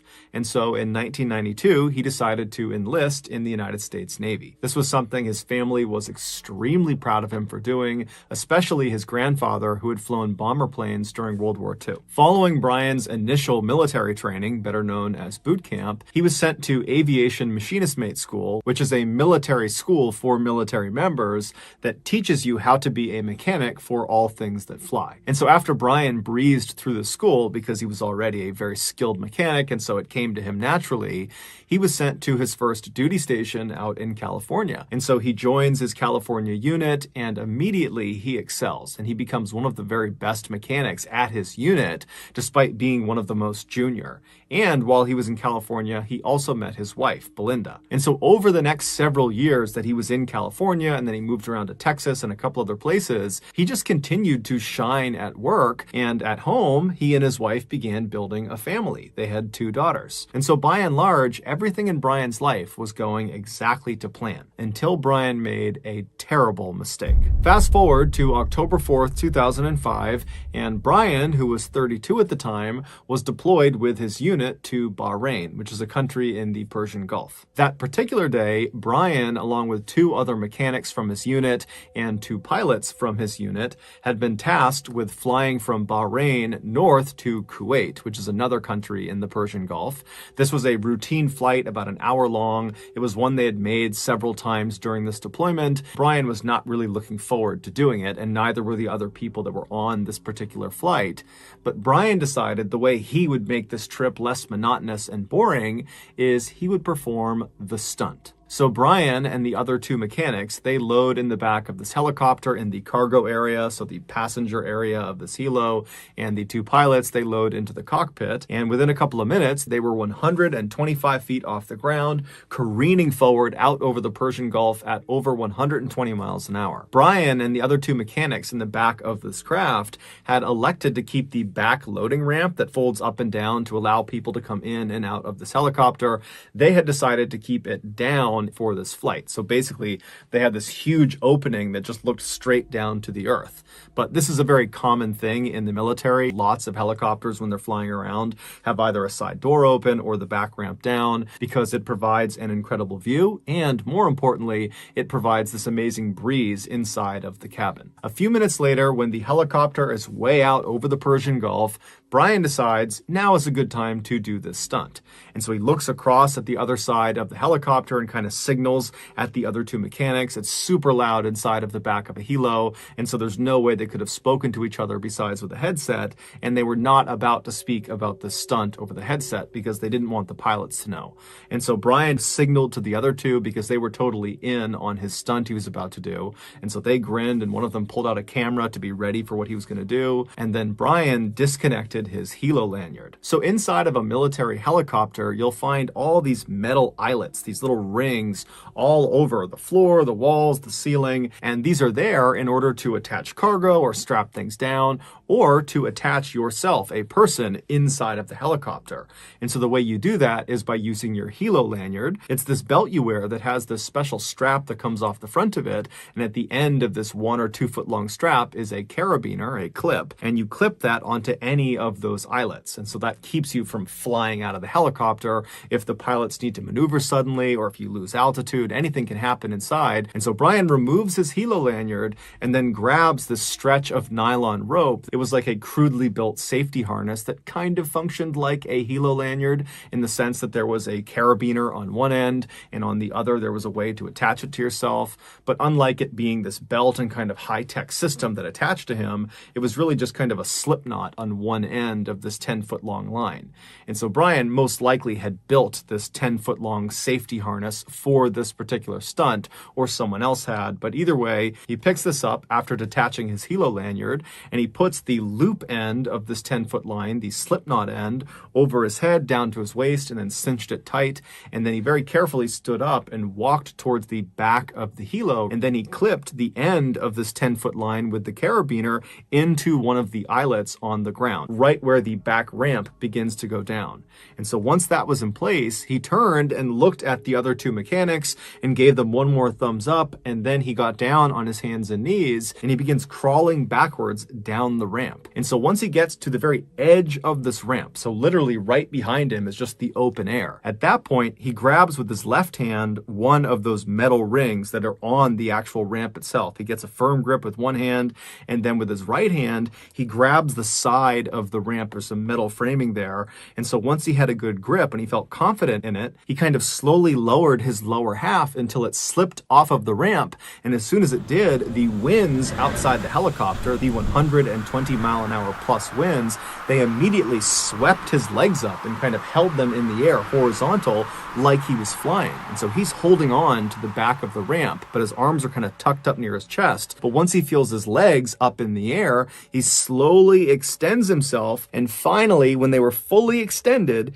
he was officially doing the Superman stunt. This was called Supermaning, what he was doing. And as soon as he was in this position, the other crew members inside of the helicopter, they knew this was it. Let's take some pictures. And so one of them got their camera out and took some pictures of him. And Brian knows he's getting pictures taken. He's holding on as tight as he can. And then after the pictures were taken and Brian looked up and kind of got the thumbs up that he was good, he began trying to pull himself back into the helicopter, but he lost his grip. And as soon as he lost his grip, those 120-mile-an-hour plus winds, they whipped him backwards, and the safety harness that he had strapped around his waist, that's the only thing that caught him from flying away from the helicopter. And so Brian attempts to try to grab the ramp, but it's too far away, and as he's getting pulled by the wind away from the helicopter, that harness that was around his waist, it rides up until it stops right around his chest. And so at that point, he keeps his arms pinned by his side because he doesn't want the harness to slip up over his shoulders, because then he will fall to his death. But because this harness was self-tightening, as he was whipping in the winds, the wind was pulling him so hard away from the helicopter that it was tightening that loop around his chest. And so his chest got so tightly squeezed that it caused him to pass out. And as soon as that happened, his arms that were holding that harness in place, well, his arms went limp, and then the wind whipped his arms over his head, and the harness immediately slipped up over his shoulders, off his head, off his arms, and he went flying 125 feet all the way down to the water below, where he died. There were at least 8 people that were punished for this incident, including the 2 crew members in the back of the helicopter taking pictures, because they were totally in on this, but the details of the punishments were never made public. In the late 1860s, a group of rugged American explorers came out of the wilderness and went straight to a newspaper to tell them about this otherworldly place they had found. And so the newspaper sat down, they got their notepad out, and these explorers start describing this place, and they say, okay, well, it's this huge expanse of wilderness, and in the middle of it, there are all these boiling lakes that are either neon green or yellow or red or all of those, and they're shooting boiling water into the sky, and there are these breathtaking waterfalls and snow-capped mountains, and there are bison and elk and wolves and bears just free roaming the whole area. And so the newspaper, they take all this down, and at the end of it, they say, okay, guys, well, unfortunately, we don't publish fiction. But these explorers weren't lying. They were describing an area that we now know as Yellowstone National Park, which is this massive expanse of wilderness in Wyoming that sits on top of a volcano. And those boiling neon green, red, and yellow lakes really do exist. Those are hot springs, and they are the result of water passing by and making contact with underground magma chambers. Today, Yellowstone is so popular that every year millions of people go to the park, and so as a result, the park employs hundreds of people year-round to keep up with tourism. Many of these employees are young people, like college students, and in addition to being paid for their work, the park also offers them the ability to live in employee housing, which are basically dormitories dormitories spaced all across the park to make it easier to just be on site and do their job. And these dormitories are either free or very low cost. And so these young people typically take up that offer and will stay inside of these dormitories for as long as they're working at the park. And so in 2000, a 20-year-old summer employee named Sarah Hulfers, she was staying in one of these dormitories in the park, and she was in her room when a group of other young employees that were staying in this dorm came down the hall, and they knocked on her door, and they asked her if she wanted to come with them to go swimming. And so Sarah, she had a day off, and she wasn't doing anything, and so she said, sure, I'll come with you guys. And so after they all got their bathing suits on and got their towels and snacks packed, they left the dormitories and got into a couple of cars, and then they drove over to this dirt lot that was right up against this huge forest. And so they parked, they got out, and they make their way over to this trailhead that begins in the parking lot and goes straight into this forest. And so they walk down this trail until the trail goes right out of the forest and brings them to the edge of this river. And this river was called the Firehole River. It was called that because the surface of this river steamed, and it gave the impression that this river was on fire. The reason this happened is some of the water flowing through this river would pass by those underground magma chambers, warming it up. And so this is a lot like the hot springs, except on a much smaller level. The hot springs are boiling, whereas this river was just slightly warmer to the point where it would steam. So totally safe to swim in. So Sarah and the rest of this group, they come out of that trailhead and they're standing on the edge of this beautiful river, and they walk down to the edge and they all jump in and they have this great day. They're swimming around, they're playing games, and they were only expecting to be there for a couple of hours, but they were having so much fun that before long, the sun had gone down and they were still in the river. And so when it was dark out, they finally climbed out of the river and they toweled off, and then they realized they had a bit of a problem. Because they did not expect to be there for as long as they were, no one had brought flashlights, and the way back to the parking lot would be going along that trail through the forest, but that was a pretty far trail, and it's totally pitch black out. There's no ambient light. And realistically, there's some pretty big animals that live inside of that forest. And so some people in this group were a little bit nervous about walking through this forest.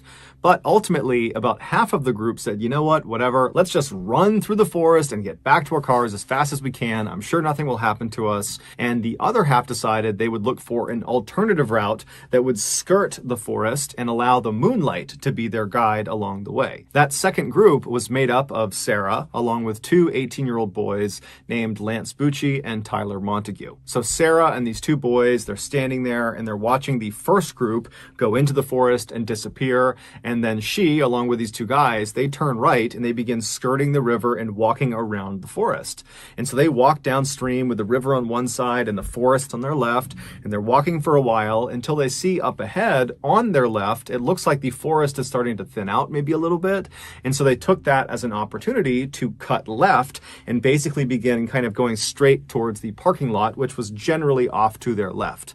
And so they make that turn, they start walking, and the terrain is relatively open. It's this big open field with a couple of trees here and there. It was pretty easy to navigate, and they felt like, hey, we found a great alternative route. The moonlight's still shining through. We got great visibility. And so they're walking along happy as can be. And then they see there's a couple of streams up ahead. They get to the first stream and it's not that big, so they jump across it. They get to the next stream. It's still not that big. They jump across that one. And then they get to this third stream and they realize, you know, it's still pretty small, but it's significantly bigger than the last two. And so if we mistime it, we could fall into it. Now, this was not some huge deal. They were already wet from having gone swimming, but they didn't want to jump in this stream. And so they considered walking off to the right and trying to find an area that was more narrow they could jump across more easily. But they figured they were probably within maybe 100 or 200 feet of the parking lot. They couldn't see it, but they knew they were close. And they really didn't want to go farther and farther away to only have to just jump over this thing anyways. And so they decide, you know what, let's just jump across it. Let's just do it. If we fall in, we fall in. And so the three of them backed up from the stream to give themselves some running room. And then they grabbed hands. And at the same time, all three of them ran forward and leapt across the stream. And they cleared it. They landed on the other side, but the ground they landed on was kind of loose and soft. And so it kind of crumbled underneath them and they all fell backwards into the stream. stream. In the darkness, this stream had looked like the other two streams they had seen, albeit a little bit larger, and so they were not thinking this could be potentially hazardous if they fell into the water. But it would turn out this stream was extremely hazardous. It was nothing like the other two streams they had encountered. This one was runoff from a nearby hot spring, and so the temperature inside of this stream was 178 degrees Fahrenheit. So it was practically boiling water, and it looked like it was shallow, but in fact, this stream was 10 feet deep. And so when this trio fell into these scalding waters, they let out blood-curdling screams, and the other group that had ran down the forest path, they had got to the parking lot and were waiting for them, and so they hear this scream, and they just take off running in the direction of the screams. They cut right through the forest, and they come out to that field, and they find Lance and Tyler are on the edge of the stream, desperately trying to pull Sarah out of the water. And so the parking lot crew, they run over and they grab Sarah, they pull her out. They don't really know what's happened. They don't know this is some boiling stream, but it very quickly dawns on them when Lance and Tyler and Sarah just continue to scream outside of the water that something is horribly wrong. And so one of the people in the parking lot crew, they take off running, they go into one of their cars and they drive and they get help. And not that long after, a helicopter would arrive and it would take Sarah, Lance, and Tyler to a nearby hospital. It would turn out Lance and Tyler, when they fell into this water, they only submerged up to their necks. And as soon as they hit the water, they immediately turned and got themselves out again. So they were only in the water for maybe a second or two. And these things ultimately saved their lives. Although they did still have burns over almost their entire bodies. They had to go through dozens and dozens of surgeries and years of rehab, and they had to pay all this money for medical bills. So it was not a smooth course after they got pulled out, but they lived. As for Sarah, she was not as lucky. When she fell into the water, she completely submerged. Her head, her body, all of it went under the water, and then she just could not get herself out again. And so she stayed in the water much longer than the guys did. When she was admitted to the hospital, despite the fact she was talking and conscious, the doctors very quickly realized they had a big problem with her. A third-degree burn, or a full-thickness burn, is when the outer layer of skin gets destroyed and also the inner, deeper tissues of the skin also gets destroyed, including the cells that are responsible for reproducing skin. And so if you get a third-degree burn, that part of your body will not heal on its own. You literally have to get a skin graft. And a skin graft is effectively a skin transplant. They will take other sections of skin from your body that are unburned, and they will place them over that site where you have the third-degree burn. But when Sarah was wheeled into the operating room, it was determined that she had third-degree burns on 100% of her body. So there was no unburned skin to use for a skin graft. Her whole body was ruined. And so despite their best efforts, Sarah would pass away 15 hours after arriving at the hospital. A year later, Lance's family would sue the National Park Service for not having put up a sign near that particular stream to warn people of its dangers. But that lawsuit was tossed out because it was determined that the trio, Sarah, Tyler, and Lance, had chosen to walk off trail in a known thermal area, and so they were being negligent, not the park. So that's gonna do. All the leaves in the sky were shimmering at the top of a tree side. Baby, you and me, happy as can be. I looked down at you, you were a tiny baby, oh. And then I woke up and decided I'ma lay around, rest today. Just like a little baby, I look like a baby. She said, man, you crazy, none of this amaze you. I said, not lately, got that rug this week. I'm just trying to sleep, all I want is peace, babe, yeah. I'd do anything, anything for, anything for.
But guys, if you found the secret in today's episode, let us know in the comments section what it is and where you found it, so give us the timestamp. And if you're the first to do that, we'll pin you at the top of the comments section. If you got something out of today's video and you haven't done this already, the next time the like button has an itch on their back, offer to scratch it for them, but then continuously misunderstand their directions so you never actually itch the right spot. Also, please subscribe to our channel and turn on all notifications so you don't miss any of our weekly 1 or 2 video uploads. We are now